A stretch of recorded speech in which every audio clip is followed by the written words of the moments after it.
I haven't done one of these videos in quite a while, so I ventured back into this realm today. This is where I take a fragrance from each of my shelves. I have my shelves arranged by general olfactive family or some other theme that ties them together, and I choose one fragrance from each shelf to put on a perfume tray. This isn't a monthly tray, it's just as long as it takes for me to wear all of the fragrances that are on the tray.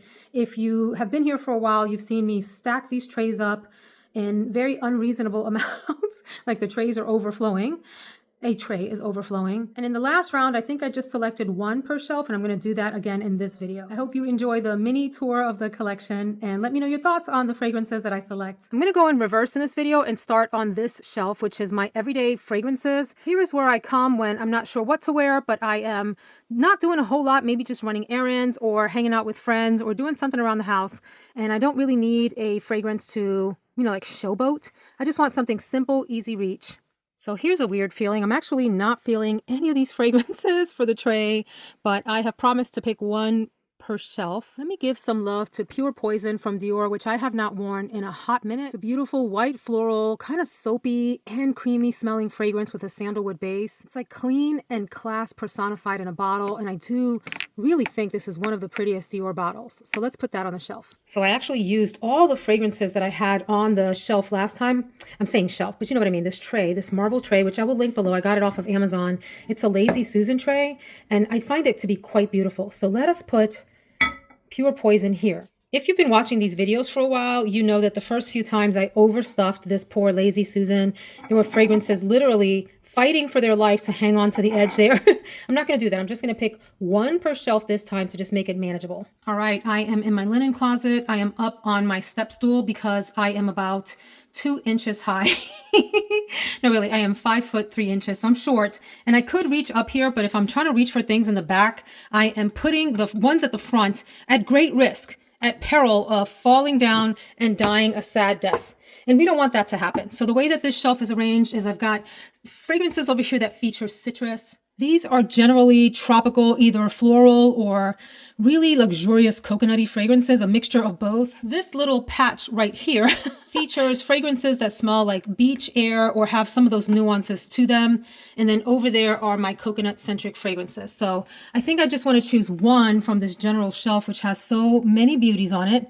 Let me give this some thought here. So my eye is drawn to this one, mostly because I haven't worn it very much. This is from Gritti, and it is called Because I'm Free. I forget what this fragrance is like, but I put it here because it reminded me of both white and yellow florals, and it has sort of this density to it that reminds me of tropical floral gardens. So let's give this one a go. Since this is a tall fragrance, we're going to put her back here. Sorry for the noise. Really pretty bottle. I do appreciate that Gritti tried to do something different by turning these bottles on their side instead of forward like that, and that each of the bottle bottoms, the sort of body of the bottle, they all have different colors, and some are opaque, some are transparent like this one, or see-through, maybe that's a better term. So I appreciate the small customization for each of the bottles, which I know makes the bottles more expensive. Okay, so now we are on one of my current favorite shelves. You know, your moods change over time, and the fragrances that you are drawn to can shift from season to season, year to year, mood to mood. Here in the top of 2025, I am heavily drawn to the shelf that I'm going to show you. These are fragrances here that have florals and musks, and some of them have fruity tones too, but musk is the uniting factor over in this corner. My rose-centric fragrances are here in the back. I mean, you see Delina Exclusive. Let me just call out one of our fragrance friends here. I'm going to put her channel on the screen and ask you to go check her out. This lovely lady, Maria, sent me this bottle, which is, by the way, I think this is being discontinued. Oh my gosh, the fingerprints, excuse me. Gosh, I hate fingerprints. And they're still there. Sweet Diamond Pink Pepper. She sent me her bottle for my birthday. Girl, I will treasure this forever. Thank you so much. In fact, maybe this is a contender. You know what? It's going to be a +1. This is the +1 for the shelf. Okay, so I really want to wear that in honor of our fragrance friend here. I thank you so much, girl, for being so thoughtful and sending this to me for my birthday. I also have fragrances here that have heavy honey, and it's overspilling down into this section. I mean, I probably need to put some of these on Mercari, but I'm having trouble letting go. This section here, this is like the red carpet for all of my fruity floral fragrances, starting with Miss Dior, Absolutely Blooming Bouquet here, all the way back to, you have like Counterplay back here from Mind Games, which is a newer fruity floral fragrance on the market, and so forth. Over in this section are my very sort of traditional smelling, well, some of them are traditional, some are not, but floral heavy fragrances. So there's a section over here that features jasmine.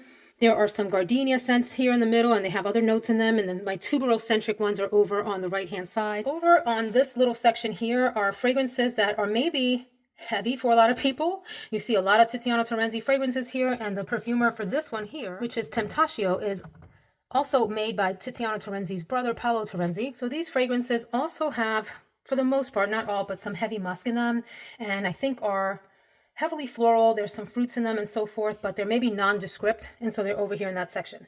So we're going to have Sweet Diamond Pink Pepper on the shelf, and who else is the lucky winner? It's really hard to choose from this shelf because it is one of my favorite shelves at the moment. I have not worn Tom Ford Velvet Orchid in a minute, so let's put that one on the shelf. I forgot to tell you a little bit about these fragrances. If you have not smelled Sweet Diamond Pink Pepper, I remember trying this a while ago, and I had others in this sort of same scent profile at the time and kind of bypassed this and then ended up getting another decant of it later on and falling in love with it, and then it was really hard to find. So if you like this and you see this somewhere, make sure you get a bottle. I pick up pink pepper, well, Sweet Diamond Pink Pepper, hello. A lot of sort of pink pepper, which is different than black pepper. Let me know what your thoughts are if you have tried a lot of fragrances that have both black pepper or not both, but fragrances that have black pepper, excuse me, or pink pepper. I find that if I had to label them, black pepper has this sort of harsh masculine tone to it, which is really nice in some fragrances. It gives it like some heft. And pink pepper, on the other hand, it's peppery, but it's like, I don't know, it's a little bit lighter and maybe has some sweet tones to it as well. Anyway, there's heavy rose in here. There's this sort of like sweet powderiness in the fragrance. And so it's a very pretty, romantic, girly, feminine fragrance. And then we have Tom Ford Velvet Orchid. Love this purple bottle. This smells very purple to me. It almost smells like a very soft version of grape juice, like a sweetened up grape juice with something a little bit grainy in it. And I want to say there's woody tones in the bottom. So I'll describe this further during my monthly awards, not for February, probably for March. All right, so I'm up here on a little bit of a hodgepodge shelf. There are iris focused fragrances over here. And then everything else on this shelf just doesn't fit anywhere else. It doesn't have a family with any of the other shelves. So I think I want to try maybe this one again. I hope I say this correctly.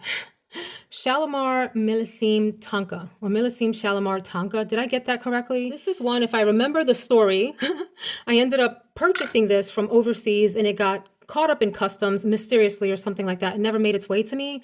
And then two amazing viewers at different times ended up sending me their bottles, and I'm ever so grateful. So let me put this on the shelf. I keep saying shelf and I have no idea why, forgive me, but let's put that one right there. On this shelf, I have like marshmallowy sort of vanillas. I have my vanillas that have aromatic or green notes on these two rows, or in these two rows rather. These couple of rows right here are date night vanillas, very, very sexy vanillas. I think maybe some of these are two, I forget what I made up this shelf to be. But I also have this Vanilla Crush, which is a very sort of simple, easygoing, everyday vanilla, and not super sexy, but very, very nice. And you see what I'm saying here? You see this, right? You see that I'm trying to get this second Black Opium stuffed in here. This is the original Black Opium. This is Black Opium Le Parfum. And I promised myself that if something didn't fit on the shelves, then something else had to go. But here I am. You ever see the kids in the playground that lost their place in a line or in a game and they just refuse to leave, so they start to like push their butt into the line? That's what this one is doing here. Anyway, I forget what this row of fragrances is supposed to be, like easygoing, easy wearing vanillas. I'm not quite sure. Well, one on this shelf that I haven't given a full proper wear to, I've just tried it here and there, is this Valentino VOCE Viva Intensa. That is what it's called. I mean, it kind of has like a glaminatrix or a dominatrix style of cap here. Like, what is happening here? This is a beautiful vanilla, very deep, has citrusy tones and florals. This is like a very perfumey fragrance. Smells like department store perfume plus vanilla, and I'm here for it. I think it's beautiful. So let me try this. This one feels like it's a leader of the pack. So we're gonna put it there in the front. So then we have another situation here on this shelf with Panettone trying to butt its way back into the line. Maybe I can, no, I can't fit it in there. So these are sort of spicy, like fall vanilla types that have fun fall spices. Like this one is heavy on the ginger. Panettone smells and I was going to say tastes like. I haven't tasted it, y'all. This is a thumb hole in my shirt. In case you are not athletic, You would use it like this on days that are maybe cold and you're running. So I don't have a hole in my shirt. Sorry about that for people that are not familiar with that and it looks weird. Anyway, there's like a variety of vanillas here. Some have nutty aspects sort of in here. There are other easier going vanillas right here. This row here is my lemon, like lemon pastry smelling vanillas. I probably have too many. Do I need 1, 2, 3, 4, 5? I asked this even though I have 4,783 tuberose fragrances, and I have the nerve to be getting picky about the 5 that are here. Anyway, I'll come back to the argument that's happening in this row at another time. And then this row has tea fragrances. So you have, one umbrella for 2. Blue Madeleine, I don't smell a lot of tea in that fragrance, but it has tea, so I put it over there, so on and so forth. So 1 from this shelf. I am immediately drawn to Love Delight, but I'm going to try to give that a break. What have I not shown love to in a while that's calling out to me? How about Armani Code Cashmere? Even though I don't really want to go through this fragrance because it's discontinued and hard to find. This is a beautiful vanilla with a nut accord, and I forget what else. Are there florals in here? It's beautiful. I believe there's Orange Blossom, which the original Armani Code has. Now, I had the original Armani Code bottle with the florals on it in my hand from Sephora from an older batch, and it arrived. I took it out to wear it, and it crashed on my bathroom floor, on the tile, and broke into a bazillion pieces and broke my heart. Anyway, it's me and you, Armani Code. And because this one is tall, we're going to put her way in the back. Oh my gosh. Sorry about that. The fall spicy vanilla types of fragrances that have cinnamon and so forth are right here, the sort of apple pie gang. I have too many of these, but I love them all. And I have already given some away or sold some that are in this category because they don't really fit on the shelves. And then I have assorted others, sultry vanilla. Some have amber tones. Some have like incensey tones. Others feel like very cozy fall sweater weather types of fragrances. This is a chocolate shelf. So here's Via Cavour 1. Let me think. I ended up selling 1 in this row because I had to make room for this one. So Choco Violette from Mancera, which I still think is one of the most gorgeous, mysterious fragrances ever. I ended up selling that to one of our dear fragrance friends here, and I think she will enjoy it. I've got so much lint on these. Oh my gosh, tell me it's not time to clean these again. Ugh. And then over here are powdery vanillas. So who is calling my name from this shelf? By the way, you see me breaking the rules. Here's the little Gourmand Cocan, the original, here, because I purchased Fève Gourmand, right? So that used to have a spot somewhere in here, and I'm not willing to let this go quite yet because it's a gift from one of our lovely fragrance friends appear here on YouTube. I wore some of these already this month. You know what I haven't reached for in quite a while is LUNE FELINE, which is vanilla. There's smoky notes in here. I think it's also spicy. Do I remember that correctly? Yeah, I would put this and Vanagloria, Rosendo Mateo number 5, and Baby Cat sort of all in the same family in terms of the vibes and the feels that they give. All right, so I'm going to put her right here for now. We'll arrange these a little bit better in a second. So look at this. You see this right here? That's not supposed to be there. This is supposed to be clear, like clear the aisle for people passing. However, I'm going to break my own rules at some point. I do have enough room in between these rows that I could kind of squish them together and make a whole new row. So these are 3 sort of homeless fragrances right now. They don't have a space on the shelf, but they belong here. And so what we're looking at here over on this side is, well, don't mind these here because they don't necessarily belong right in the space. I just don't know where else to put them. But there are sandalwood fragrances right here, including the Santal Complet. I have, and then, Santal Blush over here. My BR 540 grouping is back there. There's the Extrait, the little travel spray of the original. I still have, you guys, and I'm not sure if I want to keep it for forever, but Ariana Grande Cloud, which I think is a fabulous alternative for BR 540. You can think what you want. My best alternative, though, is this one here, Electimus Trajan. I'm going to put it down before I drop it and break something, except that one has a little bit more citrus to it. Anyway, these are sandalwood heavy rose. And then these other rows here have, I think, fragrances that have a good dose of amber as the uniting theme for those. So who among you wants to go on the tray? I think I'm going to go with For Your Love. I don't even remember if this has amber in the base. I think there's patchouli also. Why did I put this on this shelf? I don't have notes right in front of me, but I think it's maybe amber, patchouli. I feel like there's some woody notes in here. There's something airy, like a saffron note.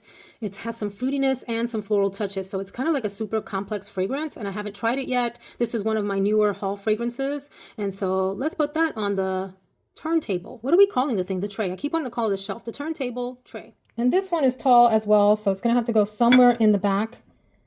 Let me do a little bit of arranging here before we put the final one on the shelf. I'm not going to go into my filming room and choose something from there, mostly because, y'all, I'm tired. I'm ready to go to sleep. It is late. I was going to say I need to take my makeup off, but I don't have any makeup off. I don't need to take my jewelry off. I just need to get ready for the evening and put my robe on and get in the bed and watch some TV. Speaking of TV, I have become newly obsessed. I've always been obsessed, but newly obsessed with Real Housewives, the franchise. And it really doesn't matter what city. So this weekend, I binge watched Salt Lake City and finished that. And boy, was that an interesting group of ladies with the weirdest problems. I mean, anyway, we can talk about that maybe on my other channel. And I also finished all of the episodes of the Beverly Hills one that are available. And I'm looking forward to the next one. So down on this shelf, over in this corner are fragrances that have oud as a unifying theme. And as we scan left, we start to introduce more woody or leathery fragrances all the way across here. So these are, I would call this my heavy hitter shelf. All of these fragrances are very long lasting, very projecting, very loud for the most part. Let me look here and see, are there any gentle giants among you? I don't know, for the most part, these are really, really projecting fragrances. What are you? Oh, Molecule 01. Maybe that's the softest, most gentle among them. That's like a Your Skin, but better pencil shaving kind of smell that's very, very comforting. And I would say the House of Beau fragrances, they do have some projection, but they're not quite as loud. Like this is Casablanca. And then I also have Bonbon. Those are not quite as in your face as, say, Overture from Amouage or Paragon from Initio.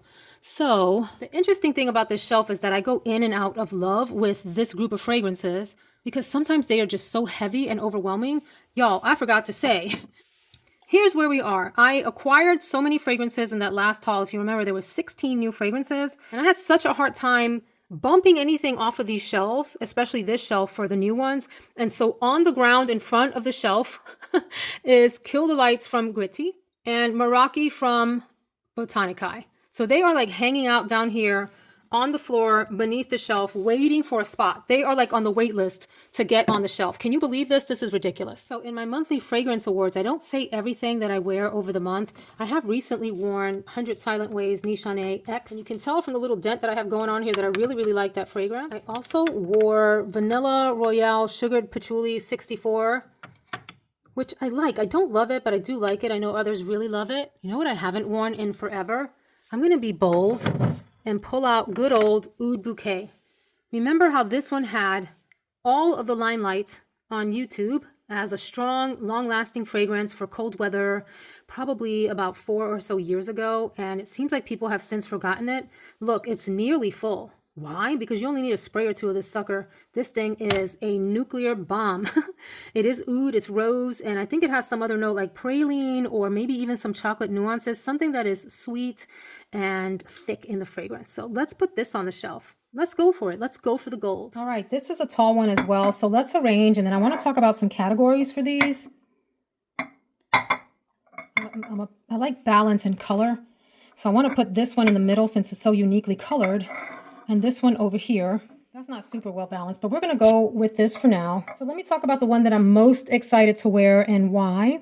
Honestly, this one, Valentino Voce Viva Intensa. And why am I excited to wear it? Because, you know, we're in this time period where people want to smell so unique and so different, and they call fragrances boring. They malign designer scents. They talk about fragrances being basic and boring and, oh, I've smelled this before. I'm guilty of doing that too. But I also have this sort of love in my heart and affinity for fragrances that just smell simply good, even if they smell like perfume counter. I kind of like that. There's something really appealing about that. And I like that this one has the added depth of the heavy vanilla.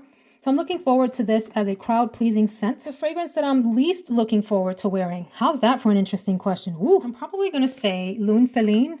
Only because it is a very particular kind of fragrance that you need to be in the mood to wear because it has those sort of smoky, incensey aspects. We do have some snow days coming up here, and this one, LUNE FELINE and Oud Bouquet, are probably good for those snow days. So I hope I have some days that I want to wear those. And the fragrance that I think my husband will enjoy the most on me is probably For Your Love because it's so classy. It has like an old school vibe without smelling old fashioned, and I think that's really nice. The one that I think he will like the least on me Woo, it's probably Oud Bouquet. He hated this the last time that I wore it. I admit that I've worn too much of this in the past, and so I'm going to do this very lightly. I'm going to take my own advice and only spray this twice, and I'm going to spray well below my bosom line, like probably a hit to the stomach and then a hit to maybe my shins or something, and just go with that for the day and see how that works. And then the fragrance that I think is the most out of season, because at the time that I'm filming this, it is mid-February. I'm going to say Pure Poison, which is a fragrance that I associate with spring and summer because of its light, soapy, floral nature, but it does have enough creaminess and sandalwood to really make it appropriate for year-round. But this is the one that I would pick out of this group as being the least appropriate for this season. All right, friends, I think that brings us to a close. I hope you enjoyed the video. Let me know your thoughts down below, and I'll see you in the next one. Take care, friends.